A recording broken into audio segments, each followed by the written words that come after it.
remember the silence. It was too perfect, eerily perfect.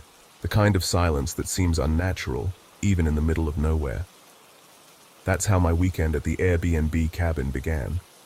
But I couldn't have known then that silence would soon be broken by something deeply wrong. 3 years ago, I booked a secluded cabin far from the noise of the city. No special occasion, just a weekend getaway to unwind. The cabin was about 4 hours from my hometown, tucked deep in a forest with only a few other cabins scattered within a mile. I wanted peace, isolation, and nature. I got that, at first. I arrived early in the morning, excited to explore the property. The place was charming in its rustic way, and the woods stretched endlessly behind the cabin. By afternoon, I was sitting on the back patio, enjoying the swinging chair and the view of the forest. That's when I first saw him. A man. He was walking through the woods, his pace casual, as though he belonged there. He didn't look threatening, just a normal guy. I assumed he was staying at one of the other cabins nearby. I watched him for a moment as he disappeared into the trees, and then shrugged it off. Nothing to worry about, I told myself. That evening after dinner, I curled up on the couch to watch a movie. The cabin had an old-school charm, but it also had a doorbell, a fact I learned the hard way when it rang unexpectedly. I froze. The sound seemed out of place, jarring in the quiet of the night. Slowly, I went to the door and opened it. There he was, the man from the woods. "Can I help you?" I asked, my voice tight. He smiled, a wide, unsettling smile. "I've been lost for hours. Can you help me find my way back to my cabin?" Something about him felt off. His words were polite, but his presence sent a shiver down my spine. Sure," I said cautiously. "Let me grab my phone and you can look up the address." I shut the door and went to grab my phone from the couch.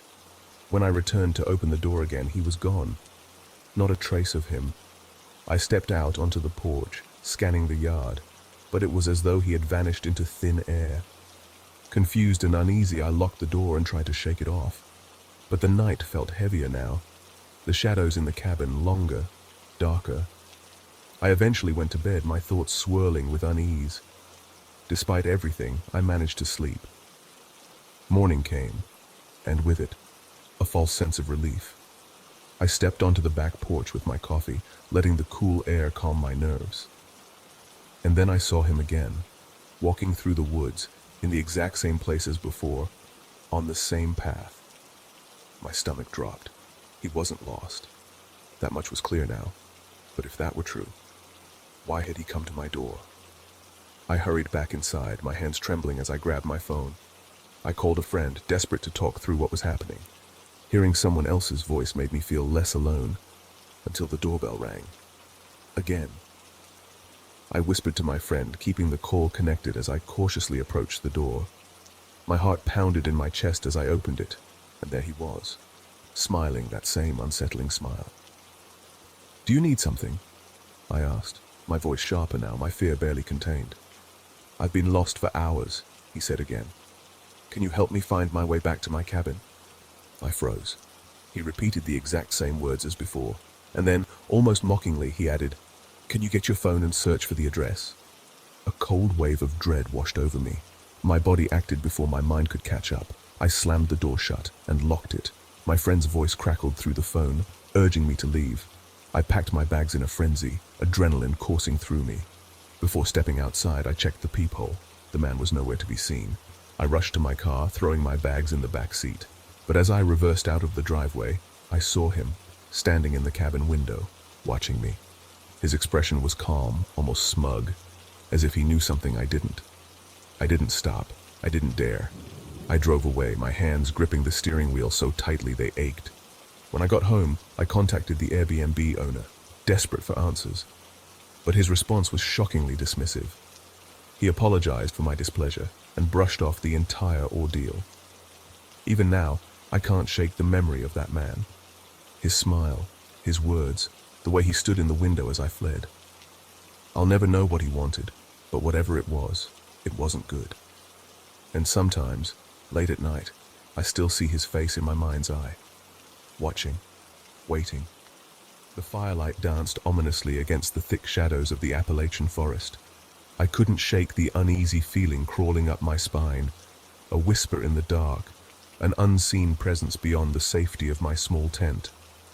Alone in these mountains, I had expected peace, solitude, maybe a few animal encounters. But this felt different, sinister. I'm 29 and live along the Appalachian Range in lower West Virginia.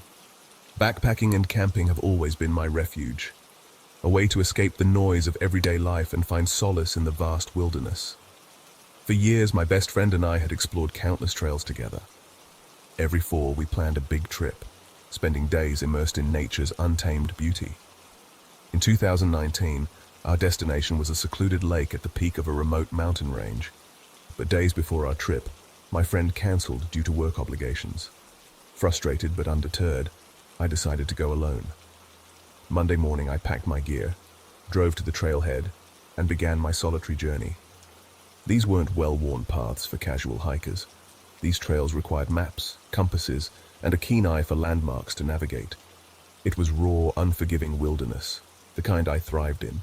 The first 2 days were uneventful. I trekked through dense forests, climbed rocky slopes, and camped under a canopy of stars. But on the second night, as I lay in my tent, I heard it. A loud, deliberate snap of a stick just behind me. I froze, every nerve on edge.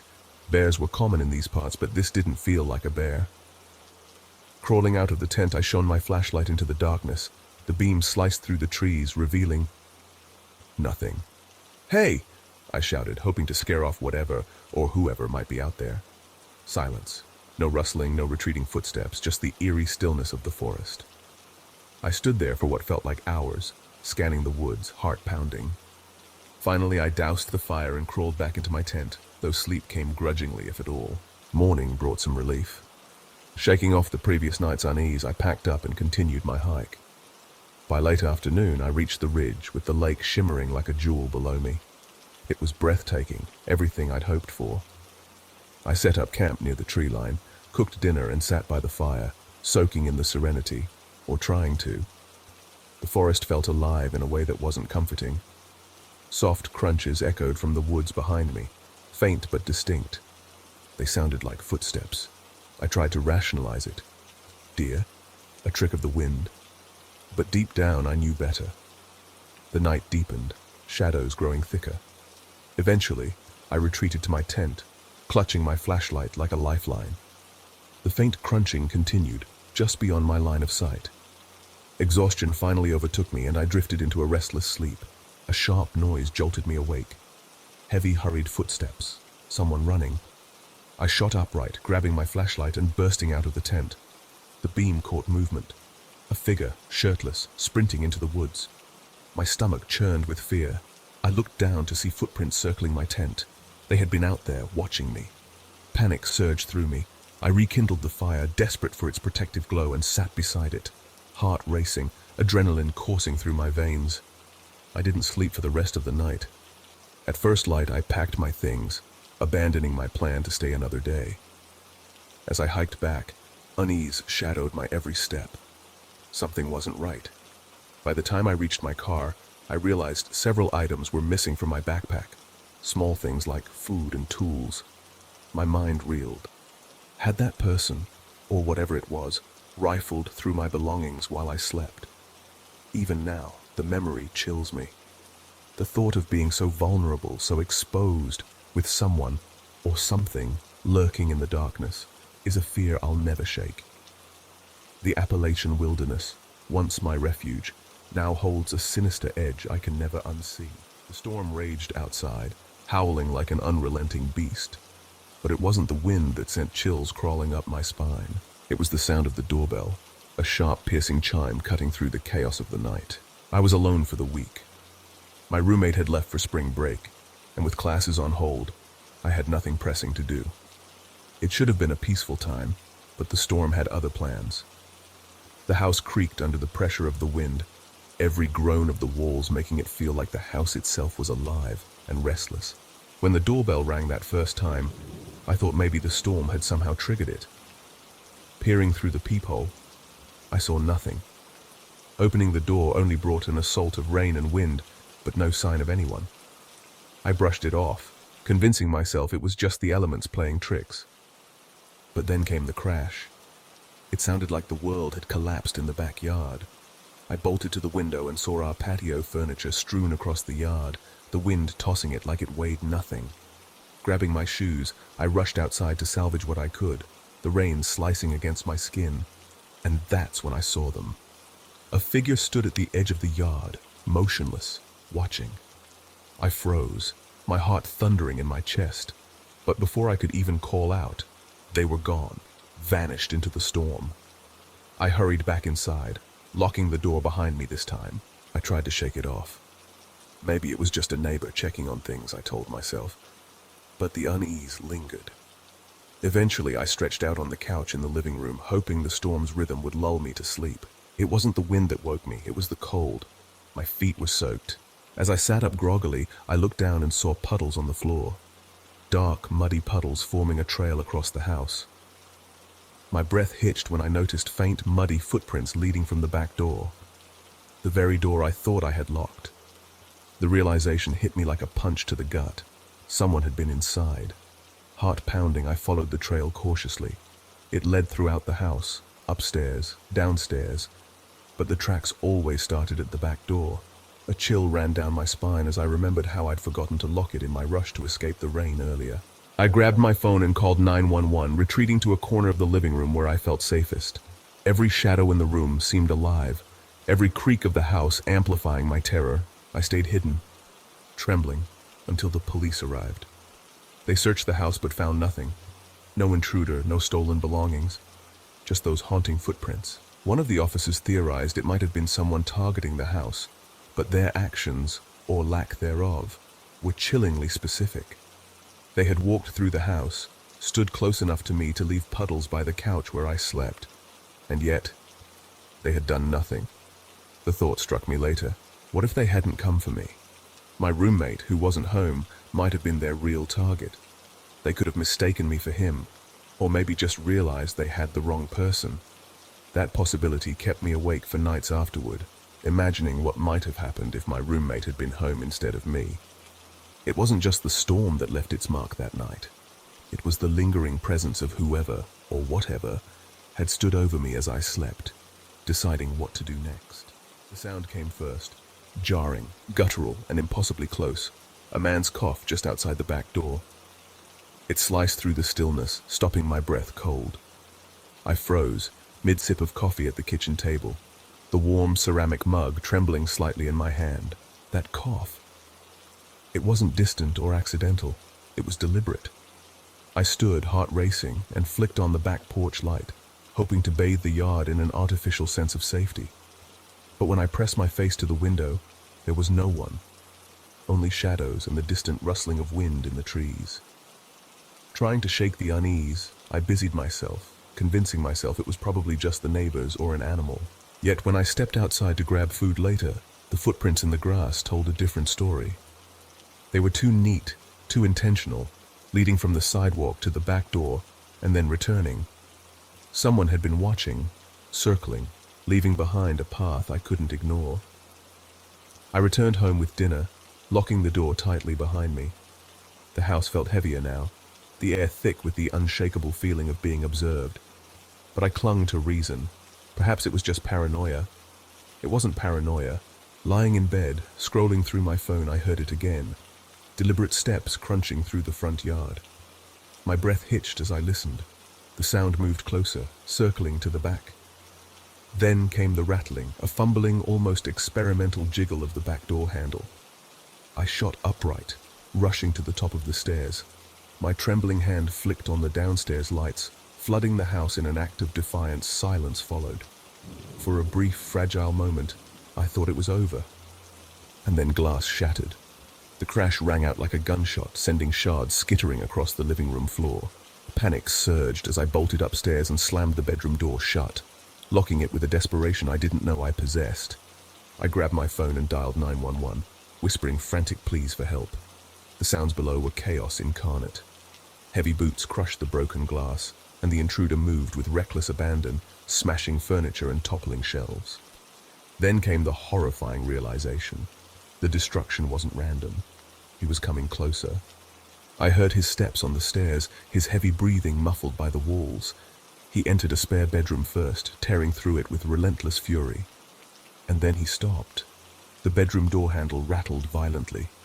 The man on the other side slammed something hard against the door. Again and again. Wood splintered, and one of the panels broke loose. Through the gap, I saw his hand, a gloved, determined fist, reach inside and twist the lock. He burst into the room, towering and menacing, his face concealed by a mask, his figure draped in a dark hoodie. In his hand, a metal baseball bat gleamed like a weapon of vengeance. I backed into the farthest corner, tears threatening to spill as I clutched my knees to my chest. I expected the worst. I braced for it, but he didn't touch me. Instead, he turned his rage on the room itself. The bat swung wildly, demolishing walls, smashing furniture, and tearing the space apart with calculated destruction. His focus was chilling, utterly devoid of hesitation or distraction. Then, as suddenly as he'd come, he stopped. Without a glance in my direction, he stormed out, leaving the house in ruins. The police arrived minutes later, but the chaos had already dissipated, leaving only wreckage and questions behind.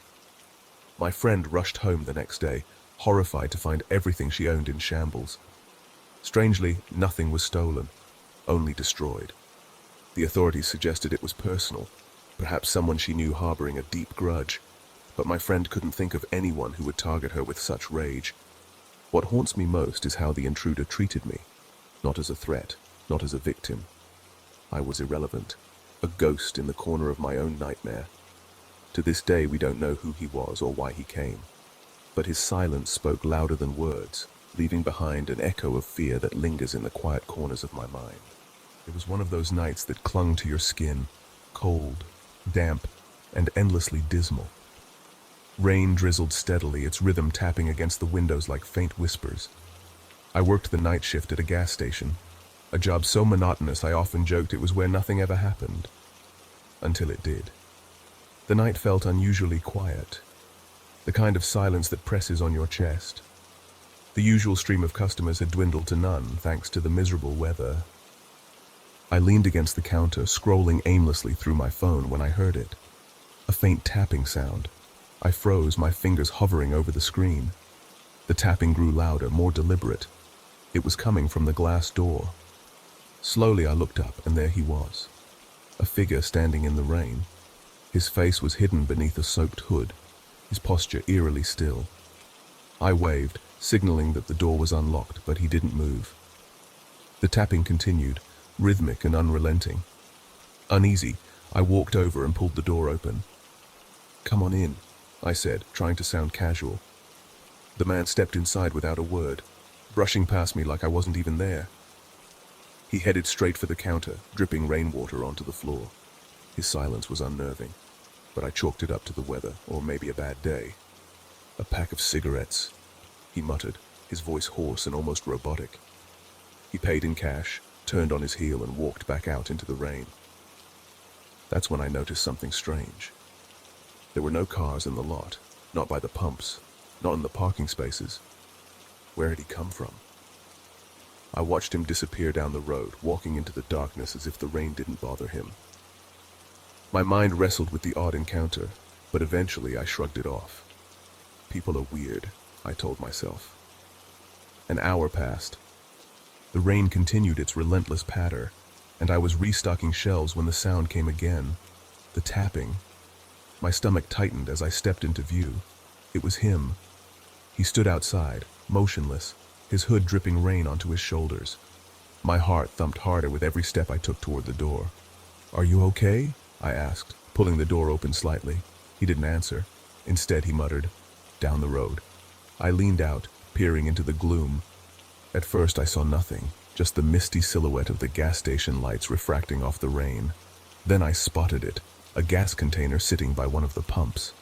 "Help," he said, pointing toward it. His voice was a low growl, almost guttural. I nodded, trying to mask my unease.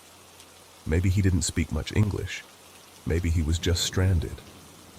I followed him to the pump, grabbing his credit card and filling the container. But the unease gnawed at me.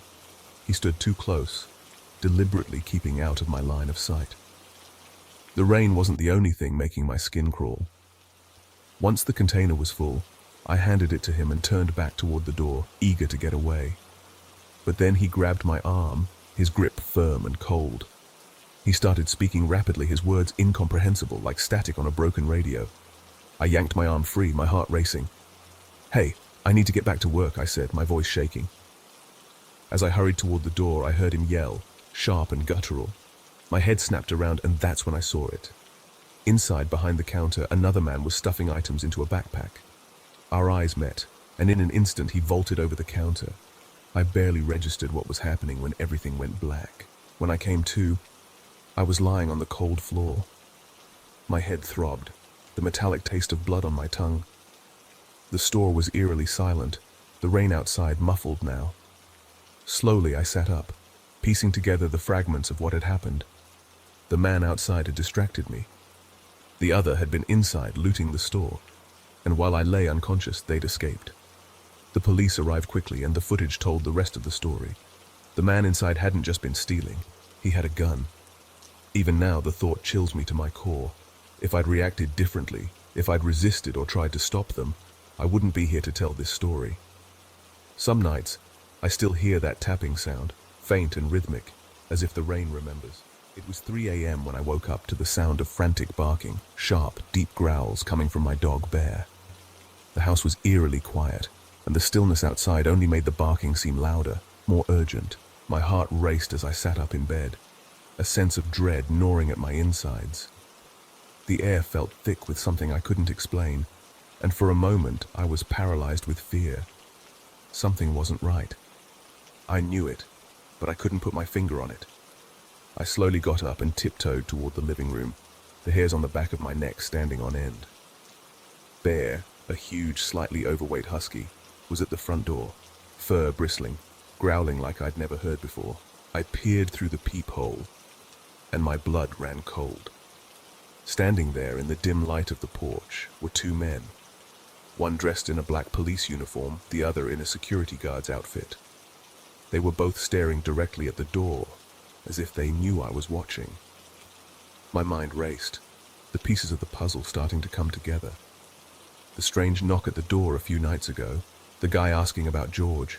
Who the hell was George? And now these two men, who clearly weren't police or security guards. It was all starting to feel wrong, too wrong to ignore. I froze for a moment, the weight of the situation sinking in. I had been alone in this house for days, dog-sitting for a friend. But something told me I wasn't alone anymore. Why were these men here? What did they want with me? I stayed as quiet as I could, watching through the peephole, praying they wouldn't hear my breathing. Bear kept barking, his deep growls echoing in the silence of the house. The men didn't seem to move. Then, just as suddenly as they had appeared, they turned and walked off, disappearing into the dark night. I was shaking now, but I forced myself to check every door and window, making sure they were locked. I wasn't taking any chances, but when I opened the door to see if there was a security car parked outside, there was nothing, just an empty street. No sign of the men. What the hell had just happened? Who were they? The next day, I tried to brush it off. I went about my routine, feeding Bear, taking him for car rides, watching movies to keep myself distracted. But I couldn't shake the feeling that I was being watched, that I wasn't as safe as I had thought. I decided to text Brianne, the homeowner. She was on vacation in California, and I didn't want to worry her, but I needed to let her know. She replied nonchalantly, telling me not to worry about it, that it was probably nothing. But it wasn't nothing. It wasn't just a random visit from security guards. It was something far darker, far more unsettling. As the days went by, I stayed on edge, but nothing else happened, until Wednesday night. At midnight, I had this strange compulsion to check the front door, just to make sure it was locked. I don't know why, but something told me to double check. The door was locked, but the eerie feeling didn't leave me.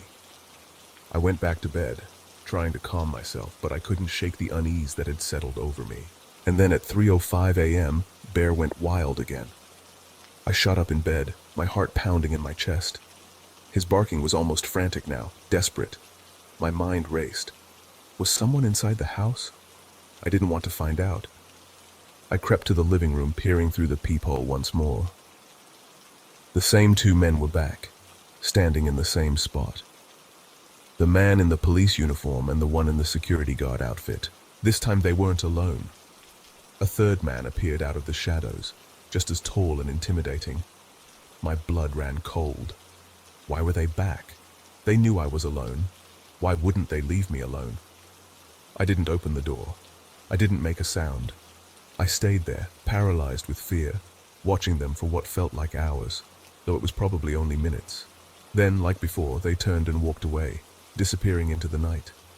I locked all the doors again, checking each one twice. My mind was racing, questions spinning out of control. What did they want? Who were they? And why had they been watching me? I didn't tell Brienne when she finally texted me back. What was the point? She was halfway across the country and I couldn't explain it to her anyway. I was just relieved when my time there was up. I stayed one more night, packed my things, and left without a word. To this day, I don't know who those men were or what they wanted. I don't know if they were trying to scare me or worse, if they were planning something far more sinister. All I know is that I've never dog-sat again. Not since that night. Something inside me tells me that I barely escaped whatever they had in store for me. And that's the scariest part of all. I woke up to the sound of frantic knocking. My heart skipped a beat, the pounding on the door growing louder with each second. My mind scrambled to make sense of it. It was 3 a.m., and I had just gotten comfortable in this dingy hotel room after a long day of driving. The knock came again, faster this time, followed by what sounded like muffled shouting. I froze, my breath catching in my throat. Who was out there? I'd been on the road for days, traveling from city to city, and everything had seemed fine until now. A strange, unsettling feeling crept over me. Something was off. Just hours earlier, I had pulled into this hotel desperate for rest. It was late, the darkness of the night stretching endlessly, and my eyes were growing heavy. I was on a long road trip, a 10-day loop through several cities with no fixed plan. I didn't book hotels in advance because I wasn't sure how far I'd get each day. But tonight, I had reached the point of exhaustion. I'd been driving between cities, hoping to make it to the next major town, but the weariness was too much. I pulled over, praying I wouldn't have to sleep on the side of the road. That's when I saw a sign for a small hotel about 10 miles up ahead. The place looked like a motel, a single story, a few cars scattered in the parking lot, mostly empty. I didn't think much of it. I was too tired to care about anything other than getting a bed for the night. When I walked inside to the reception desk, a woman greeted me with a tired smile and handed me a key card to a room. It wasn't much, old, outdated, the kind of place that had seen better days, but I didn't care. I just wanted to sleep. But then, barely a minute after I stepped inside my room, there was a knock at the door. I opened it just a crack to see who it was. And that's when the man appeared. He was mumbling to himself, his eyes wide and unfocused. Before I could react, he shoved the door, forcing his way in. My instinct kicked in, and I threw my arm out, blocking him from fully entering. "Hey, get out!" I yelled, my voice shaking but firm. He stopped, looking at me like he was seeing a ghost. For a moment, we just stared at each other, the tension hanging in the air. Then, without a word, he turned around and walked away, muttering to himself again. I locked the door behind him, my heart racing. It was unsettling, but I told myself it was probably just some drunk guy or a local with a few too many drinks in him. I tried to shake it off, went to bed, and eventually drifted into a restless sleep. A couple of hours later, I woke up to the sound of knocking again. My stomach dropped. It was him. I was sure of it. My irritation flared as I swung my legs over the bed and dragged myself to the door. This time, I wasn't taking any chances. I put the chain bolt on and cracked the door open just enough to see who was there. The second I unlocked the door, he rammed into it with all his weight. His voice, now frantic and wild, shouted incomprehensible sentences. Panic surged through me. I backed up quickly, calling 911, my hands trembling as I pressed the phone to my ear. But he didn't stop. He kept slamming into the door, his strength unnerving. Then, as I watched in horror, I saw him slide a knife between the door and the frame, attempting to cut through the chain. My blood ran cold. A knife. He had a knife. My mind was racing. What did he want? Why was he doing this? But I couldn't focus on that. I had to get out of here. The man's slamming continued, the sound of metal against wood echoing through the room before suddenly it stopped. Silence. I waited, holding my breath, praying that he would leave. Minutes later, I heard the sound of sirens. The police arrived, but by the time they got there, the man was gone. I didn't even get a good look at his face, but I'll never forget the look in his eyes, the wildness, the madness. The police never found him. They said it was probably just some guy on drugs or something, but that didn't make it any less terrifying. A stranger trying to break into my room with a knife? That's something you don't forget. I don't think he had anything against me personally, but I can't shake the feeling that something about that night wasn't right. I don't know if it was just a random act or if I was being watched the whole time. All I know is that I'll never forget the look in his eyes, and I'll never let my guard down again, because all it takes is one wrong move, a crack in the door, an unlocked chain, for something like that to happen. I woke up to the soft sound of scratching against my window. It was a faint, almost imperceptible noise at first, but it sent a chill down my spine. I tried to shake it off, telling myself it was just the wind or maybe an animal, but something deep inside me told me it wasn't. I slowly pulled back the curtains, and what I saw made my blood run cold. There, just inches away from my window, was the face of my neighbor, staring directly at me. His eyes, wide and unblinking, locked onto mine. He was standing on a ladder, peering into my bedroom in the dead of night. I screamed, my heart pounding in my chest, and he quickly scrambled down the ladder and disappeared into the shadows. I should have known something was wrong the moment I moved into this new house. It was a fresh start, a newly built home in a quiet neighborhood across the state.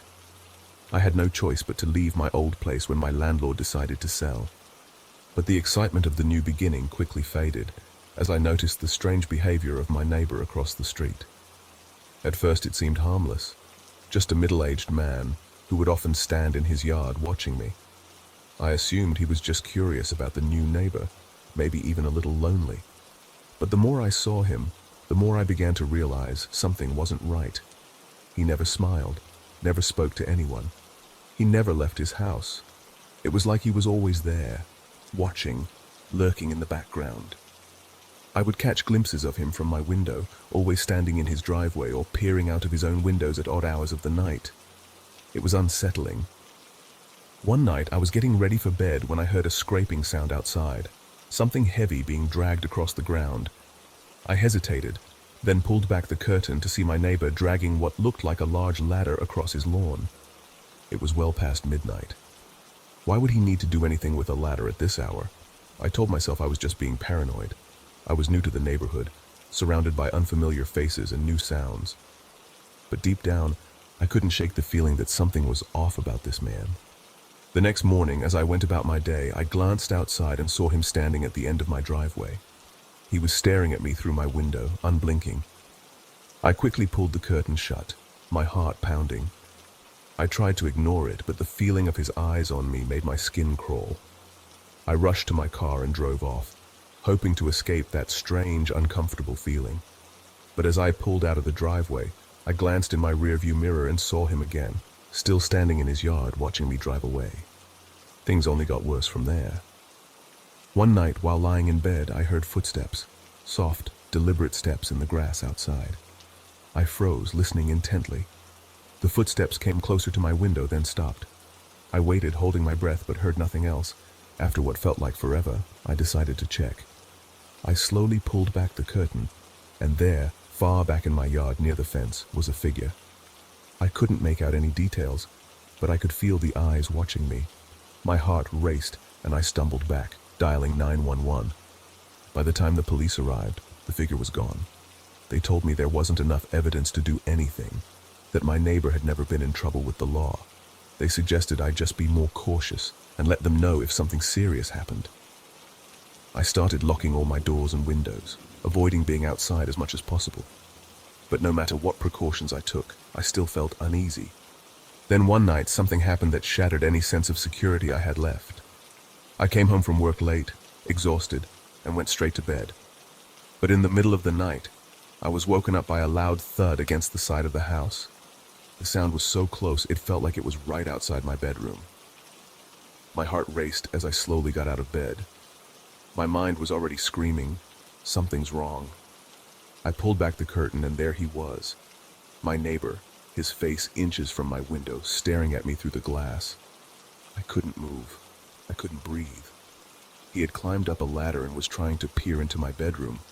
I screamed and backed away from the window, but by the time I called the police, he had already disappeared into the night. The police arrived quickly, and within minutes they had caught him trying to remove the ladder from the side of the house.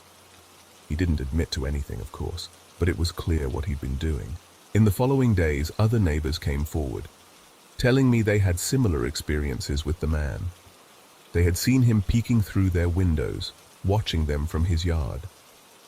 Part of me wonders if they could have stopped him before he got to me, if they had just reported him sooner.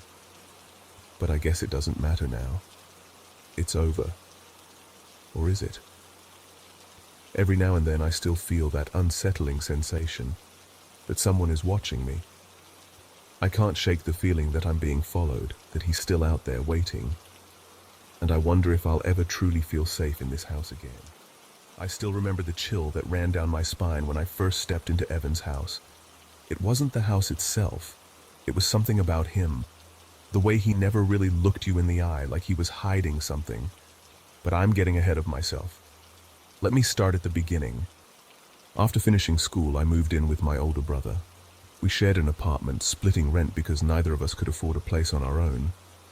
Things were tight, but we managed. Then, about 4 years in, my brother got a better job offer, which meant he was moving out.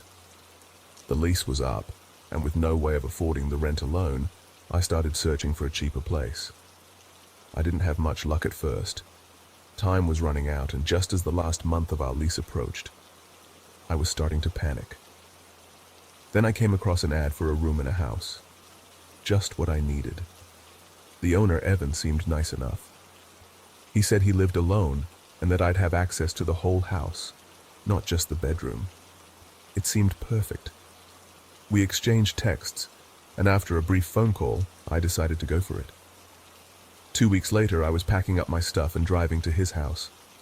When I arrived, Evan was waiting outside. He showed me around the house, which was small but cozy. Evan seemed like a normal guy, mid-30s, but there was something about him that felt off. He wasn't great at small talk, a bit shy, but nothing too alarming. After unloading my things, I was exhausted and ready for bed. It wasn't until I got to my room that I noticed something strange. The door didn't have a lock on the inside. In fact, the lock was on the outside. Confused, I stepped out and asked Evan about it. He just shrugged and said he hadn't noticed. He promised to fix it the next day. I was tired and figured it was no big deal, so I went to bed. That night, I woke up to the sound of someone moving around in the kitchen. I thought it was Evan, maybe getting a late-night snack. I closed my eyes again, trying to go back to sleep. But then I heard him walking down the hallway, his footsteps stopping right outside my door. I froze, my heart pounding. I heard the click of a lock. Evan had locked me in. I scrambled out of bed and tried the door, but it wouldn't budge. Panic started creeping in as I realized what was happening. This man, this stranger, had locked me in a room with no way out. I called out for him to open the door, my voice shaky. Seconds later, I heard Evan's footsteps approach. He stood outside for a moment, and then I heard the key turn. The door swung open and I couldn't hold it in anymore.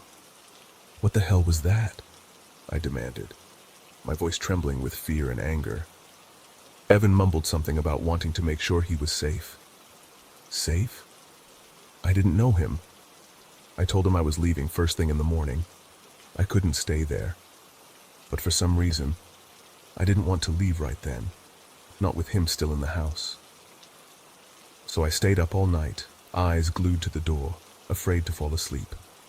The next morning, I grabbed my things and rushed out. I hoped to be gone before Evan woke up, but when I got back to the house, something felt wrong. I parked the U-Haul and made my way inside, but Evan's bedroom door was wide open.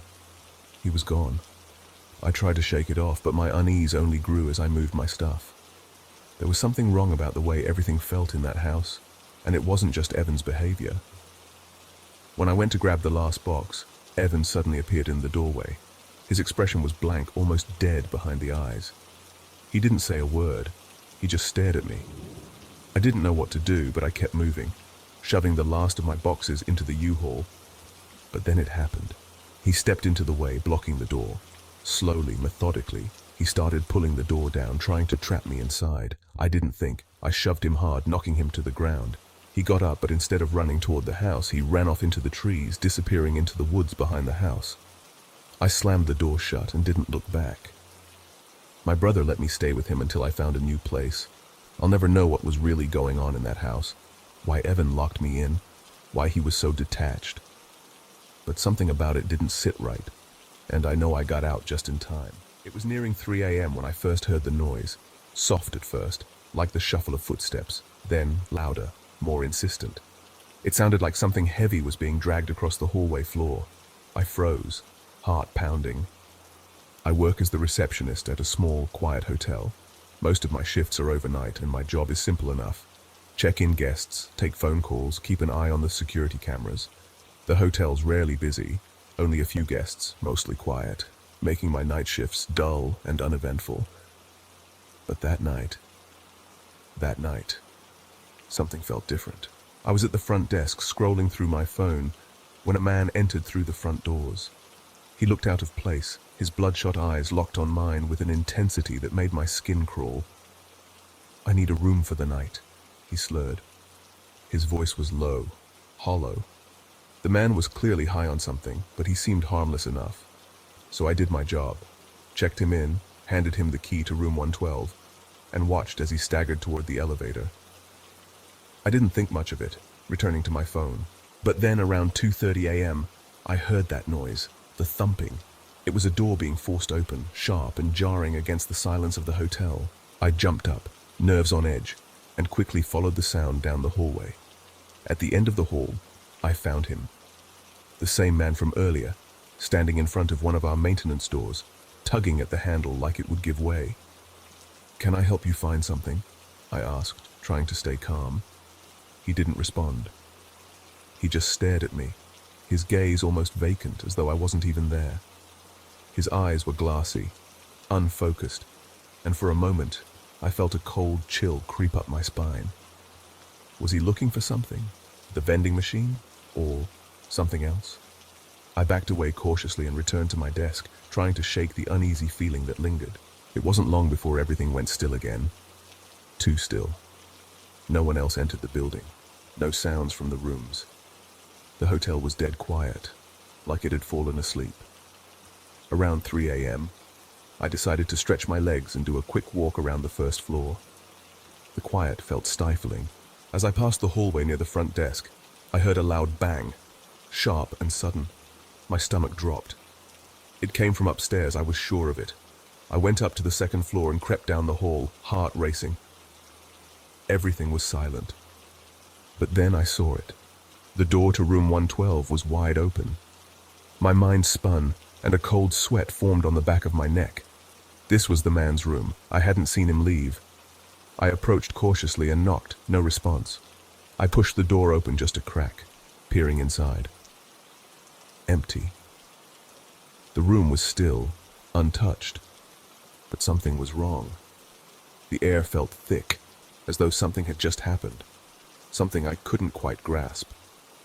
I closed the door, my fingers trembling as I glanced at the room number once more. Room 112. Back at the front desk, I checked the security cameras. The man was nowhere to be found. Not in the lobby, not outside. I was about to breathe a sigh of relief when the phone rang. The caller was a woman. She was panicked, claiming someone had been knocking at her door in the middle of the night, pounding, relentless. I assured her I'd handle it and hung up. But no sooner had I set the receiver down than the phone rang again. Another guest. A man, this time. He'd had the same experience, someone knocking persistently. My heart started racing, and that unease from earlier morphed into full-blown panic. I called the police immediately.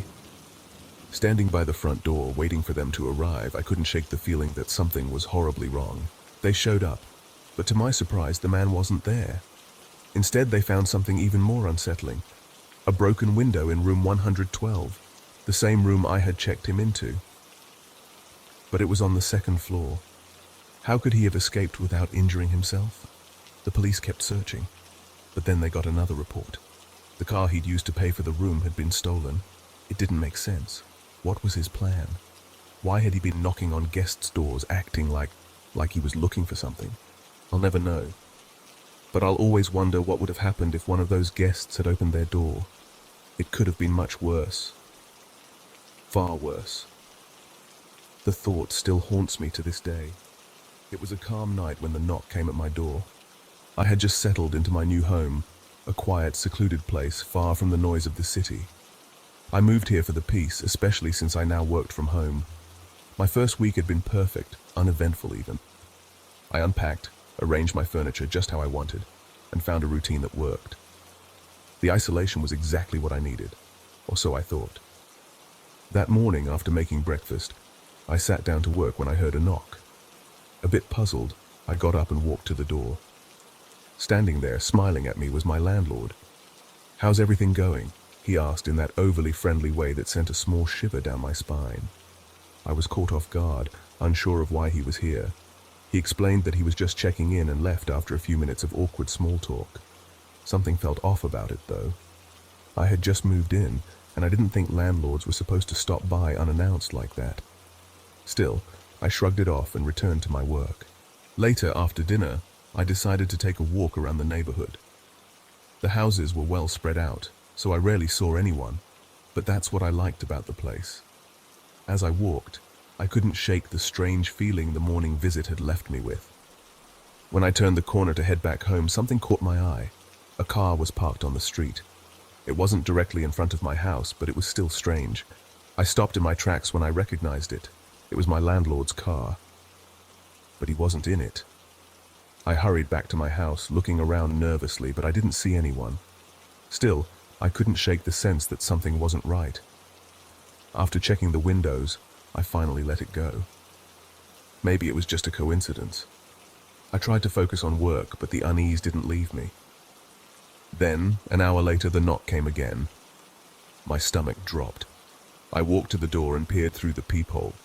Sure enough, there he was, my landlord, smiling. I opened the door, already irritated. "Can you please let me know next time you're coming by?" I said, trying to sound polite. He apologized, saying he just wanted to make sure everything was okay. He was being friendly again, too friendly, and I couldn't shake the creepy vibe. I quickly shut the door, but his smile lingered in my mind. Later that night, I was woken by another knock, this one more forceful. It was well past midnight. My heart raced. I checked the peephole, and there he was again. This time, my frustration turned into anger. I opened the door. "What are you doing here?" I demanded. "You can't just show up at this hour. You need to leave." But he didn't leave. Instead, he was holding a duffel bag. "There's a small issue with the pipes in the basement," he said, a little too calmly. "I got an alert on my phone that there's a gas leak. I need to check it out." But something didn't add up. No alarms had gone off inside the house, and why was he here so late? I told him I'd call someone in the morning and tried to close the door, but he was quick. He forced his way inside as though it was perfectly normal.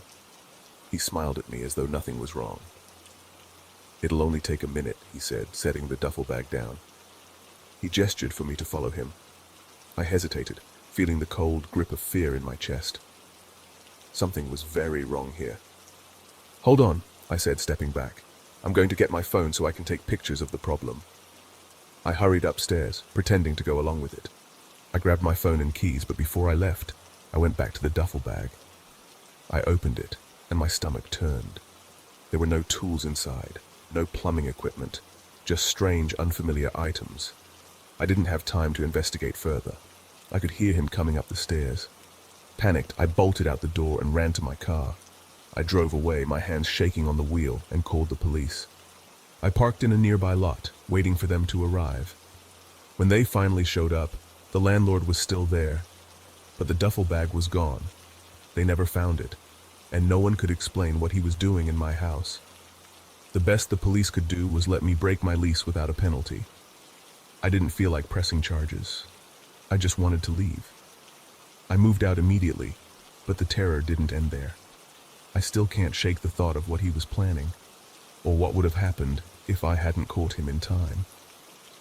I don't know where he went, but I'm certain he's out there somewhere, likely doing the same thing to someone else. And that's the part that haunts me the most. It was the dead of night when I heard it. The unmistakable sound of footsteps crunching through the leaves, slow and deliberate, right outside my house. I froze, my heart pounding in my chest. It was a sound that didn't belong in the quiet solitude of my home, tucked away on the edge of a small town. My house sat on several acres of land, surrounded by dense woods, far from the nearest neighbor. The closest house was a quarter-mile away, a distance that usually gave me a sense of peace. But now, as those footsteps drew nearer, it only made me feel more vulnerable. I tried to tell myself it was nothing. Maybe it was just an animal, or the wind playing tricks. But as I peered out the window, what I saw made my blood run cold. A figure, moving slowly through the trees just beyond the edge of my property. It was a person, no mistaking that. But what struck me as odd was the direction they were walking. They were heading straight toward the back of my house, into the woods, where there was nothing but miles of trees. I watched them disappear into the darkness, the unease in my stomach growing. It wasn't the first time I'd seen someone on my property, but it was the first time I felt like something wasn't right. I went on with my day, trying to shake the feeling off, but kept checking the window. Maybe I was just overthinking it. The man never came back into view, and I thought I could forget about it. That evening, I settled in for a quiet night, watching a movie in the living room. But then, I heard it again. The soft, slow crunch of footsteps outside. My stomach dropped. I crept over to the window, my heart in my throat. I could barely breathe when I saw him, just a few feet away, moving through my yard like he was oblivious to everything around him. It was him, the same man I had seen earlier. He didn't seem to notice me, didn't react when I peeked out. He walked across my yard, just inches from my window, and disappeared into the trees again. My hands were shaking as I backed away from the window, my mind racing. What the hell was going on? I wasn't sure if I should be scared or just confused. But one thing was certain. This man wasn't supposed to be here. I stayed up later than usual, hoping he wouldn't return. I kept checking the windows, making sure I wouldn't miss anything. Around 11 p.m., I finally convinced myself it was over. I couldn't hear anything else, and I felt safe enough to head upstairs and go to bed. But sleep didn't come easily. I tossed and turned, my mind replaying the events of the night. Then, sometime later, I woke up to the sound of footsteps again. This time they were right outside my window, so close I could almost feel the ground shaking with each step. I jumped out of bed, my legs weak beneath me. I ran downstairs, but the moment I reached the bottom, the sound stopped. I checked every window, my heart in my throat, but no one was there. When I reached the front door, I peered through the peephole, and there he was. The man. Standing in my driveway, staring up at my house, as if he was waiting for something. I grabbed my phone and called the police, but I knew it would take them at least 15 minutes to get here. I was alone, and the house felt like a cage. When I looked through the peephole again, he was gone. I felt a fleeting sense of relief, but then the footsteps began again, this time around the side of the house. I held my breath, praying he would just leave, but then there was a sudden sharp sound from the backyard. A thud, followed by complete silence. I stood frozen, my entire body trembling, and then a single gunshot rang through the air. It shattered the silence and sent a wave of panic through me. My heart raced, my hands shaking uncontrollably. Another shot. The silence that followed was unbearable. I stood there, not knowing what to do, paralyzed with fear. When the police finally arrived, I heard them shouting outside, demanding the man drop the gun. It felt like hours before they got him to comply. The man was arrested, but no one could explain exactly what had happened. He had been walking back and forth through the woods, watching my house for hours. When I told the police about the way he'd been moving around the property, they seemed just as confused as I was. His behavior didn't make sense. As far as I know, the man claimed it was a temporary act of insanity, but I find that hard to believe. There's something darker behind it, something I can't shake. Even now, months later, I can't forget the way he stood in my driveway staring up at my house, like he was plotting something. I don't know what he wanted, but I'm certain he didn't just come here by chance, and I'm terrified he might return. It was a quiet night, just like any other. The hum of the lights above, and the faint sound of the forklift moving through the warehouse filled the space. I had been working the overnight shift at this small warehouse for 4 years now. It wasn't much, barely noticeable from the outside. Most people wouldn't even know it was a warehouse unless they looked closely. But for me, it was home during the long, solitary nights. I worked with Seth, but we never overlapped on shifts. We always flew solo during the night shift, each of us taking turns managing the paperwork, inventory counts, and shipment confirmations. It was a quiet, monotonous job, and I had grown used to the routine. That was until he showed up. It started one night, around midnight. I was in the back room filling out some paperwork when I heard a loud knock echoing through the empty building. I froze, my pen still in my hand. The knock sounded distant but sharp. I set the papers down and walked toward the front. As I neared the entrance, my heart skipped a beat. There was a man standing outside the main doors, his face pressed up against the glass like he was trying to see inside. His hands were above his eyes, shielding them from the light, but it wasn't his odd stance that unnerved me. It was the stillness in the air around him. I took a few steps closer, and as soon as he noticed me, he moved back from the door and knocked again, louder this time. I hesitated, not sure what to make of it.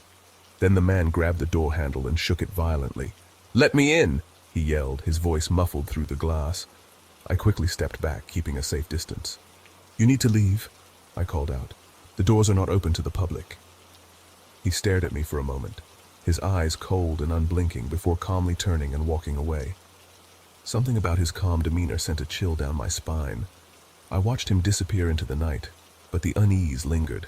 I shook it off, thinking maybe it was just some drunk guy or someone lost in the dark. The next night I was back at the same spot, working through the papers. Then once again I heard it, the same knock at the door. I walked up to the front, and there he was, standing at the glass doors, pressing his face against the window like before. "Let me in," he shouted. I was done being polite. "You need to leave right now or I'm calling the police," I warned. This time his expression didn't change, but he immediately turned around and walked off the property without a word. I thought that would be the end of it, but it wasn't. For the next few weeks I heard nothing. No knocks, no strange man at the door. I mentioned it to some of the day workers, but none of them had ever seen him before.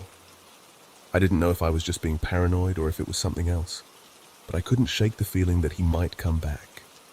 Then one night, while I was driving the forklift to the back of the warehouse, I heard a thud. It came from the outside at the far corner of the building. I stopped the forklift and strained to listen. Another thud followed by a soft scraping sound. My pulse quickened. I got off the lift and walked to the back, scanning the dark surroundings. Everything looked fine. There was nothing out of place. I walked toward the back door and stopped. The door was solid metal with no windows, no way to see what was on the other side. I wondered for a moment, was it him? The man? Had he come back? I checked the lock. It was secure, but that nagging feeling in the pit of my stomach wouldn't go away. I wanted to open it, to look and make sure, but I knew better. I couldn't risk it.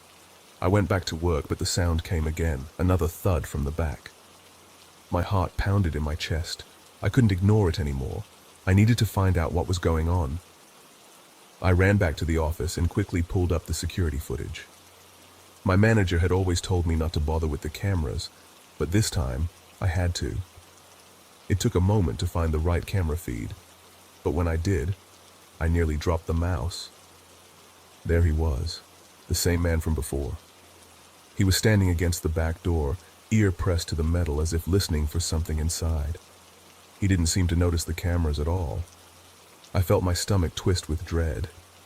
I immediately called the police, but as soon as I hung up, the man walked away. I couldn't believe it. How did he know? Over the next couple of days, I went through the security footage from the last 2 weeks, and what I saw chilled me to my core. Every night, after I told him to leave, he came back, always after hours, standing at the back door, listening, waiting. We had the police patrol the area for a few weeks after that, but the man never returned. I don't know what he wanted or why he was so fixated on the building, but every night I worked, I couldn't shake the feeling that he was out there somewhere, just waiting to return.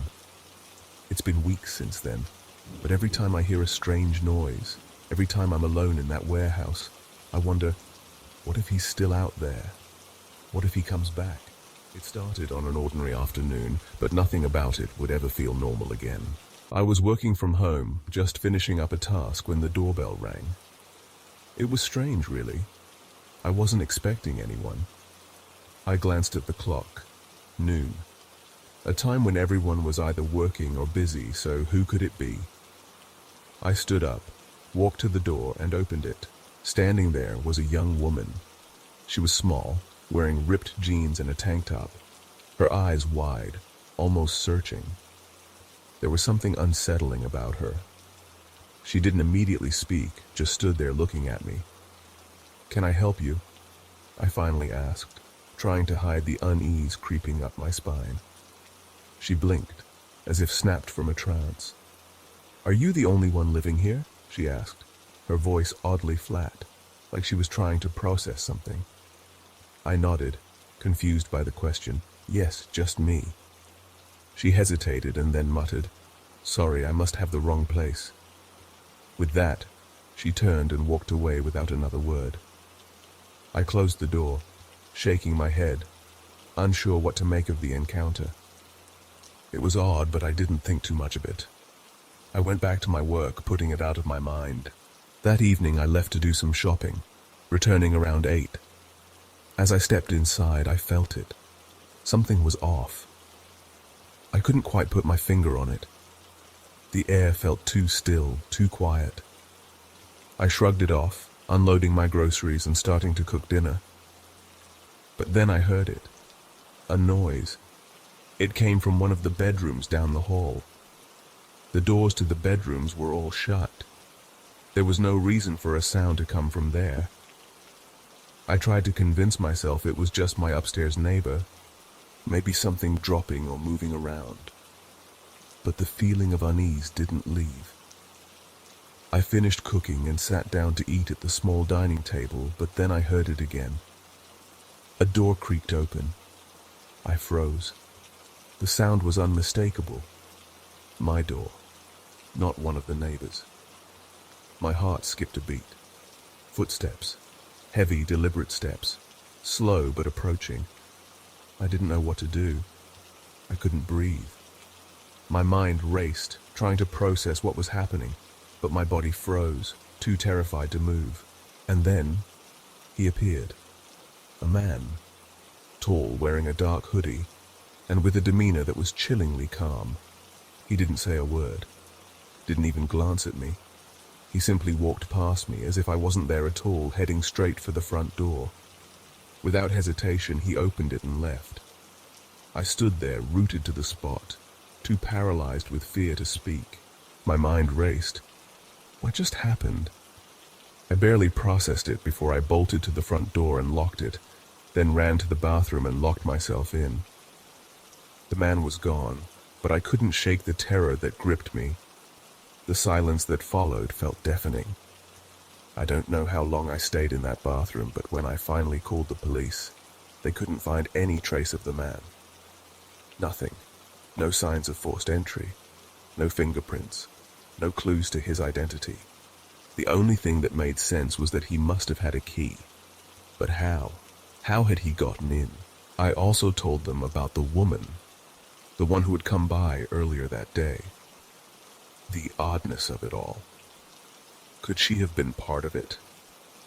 Maybe she'd been scoping out the place, getting a feel for who was here and what the layout was before the man came back to break in.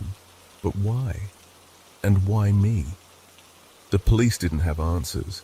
They asked the neighbors if they had seen anything, but no one had. Everyone was either at work or out. It was like no one else had even noticed what had happened. A few small things were missing from my condo.